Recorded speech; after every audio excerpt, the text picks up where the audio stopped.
December నెలలో ఉష్ణోగ్రతలు తక్కువగా నమోదు అవుతూ ఉంటాయి.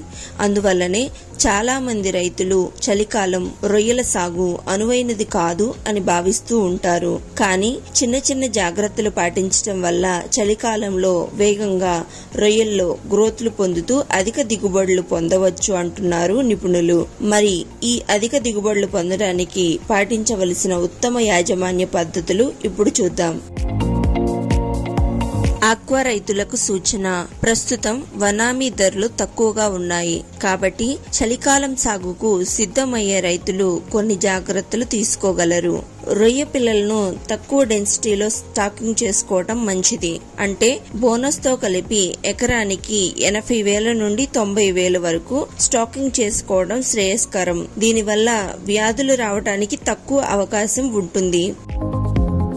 సాధారణంగా ఒకప్పుడు 100 కౌంట్ వస్తే బ్రేక్ ఈవెన్ అయ్యేది. కానీ నేడు బ్రేక్ ఈవెన్ కోసం 80 కౌంట్ ని పొందవలసి ఉంటుంది. కాబట్టి మంచి బ్రతుకుదల శాతంతో కూడిన కౌంట్ వచ్చే విధంగా చూసుకోవాలి. రైతులు మంచి కౌంట్ పొందటం ద్వారా అధిక ధర లభించే అవకాశం ఉంటుంది. కాబట్టి ప్రతిరోజు రొయ్యల ఆరోగ్యాన్ని, చెరువు నీటిని పరీక్షిస్తూ మంచి కౌంట్ కోసం కృషి చేయాలి.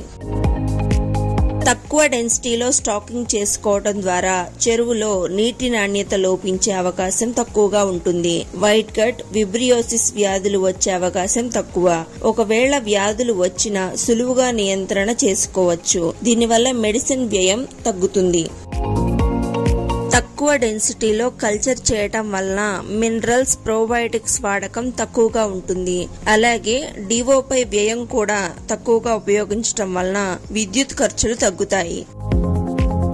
సాధారణంగా ఉష్ణోగ్రతలు 28 నుండి 33 డిగ్రీల మధ్యలో ఉన్నప్పుడు రొయ్యలు ఎలాంటి ఒత్తిడి లేకుండా చురుకుగా ఉండి ఫీడ్ ని చక్కగా తీసుకుంటాయి. కానీ చలికాలంలో ఉష్ణోగ్రతలు 28 డిగ్రీల కంటే తక్కువగా నమోదు అవుతాయి. అలాగే పగటి ఉష్ణోగ్రతలకు, రాత్రిపూట ఉష్ణోగ్రతలకు మధ్య వ్యత్యాసం ఎక్కువగా ఉంటుంది. కాబట్టి రైతులు చలికాలం రొయ్యల సాగులో ప్రత్యేక జాగ్రత్తలు తీసుకోగలరు.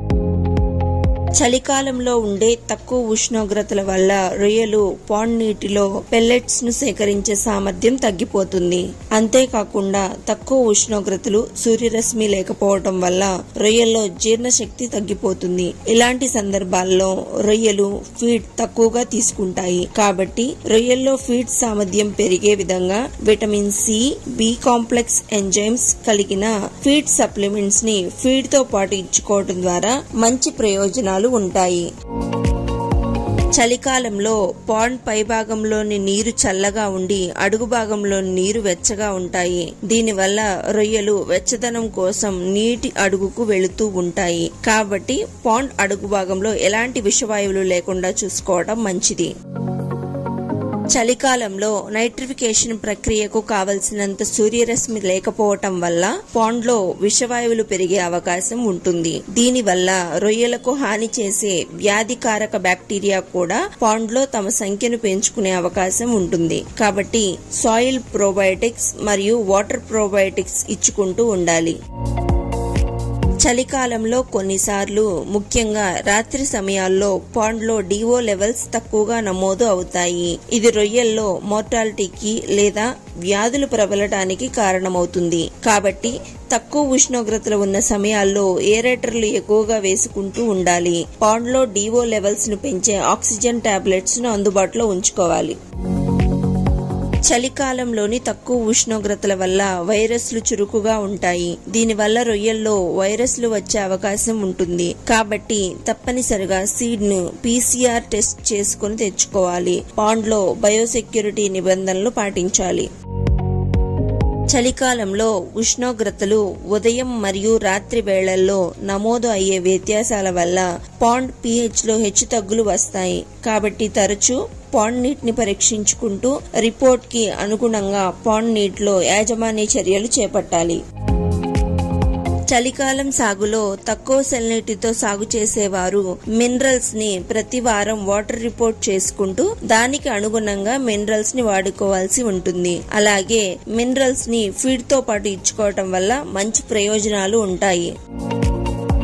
చలికాలంలో రైతులు చెప్పే ప్రధాన సమస్య రొయ్యలు చెక్ ట్రేలోకి ఎక్కకపోవటం. దీనికి ఒక కారణం చలికాలంలో ఉపరితల నీరు చల్లగా ఉండటం. కాబట్టి రైతులు నేల మీద గోనె సంచిలో ఫీడ్ వేసుకొని రొయ్యలు ఫీడ్ తింటున్నాయా లేదా అని చూసుకోవాలి. మన రొయ్యరాజు యాప్ ని డౌన్లోడ్ చేసుకొని లబ్ధి పొందండి.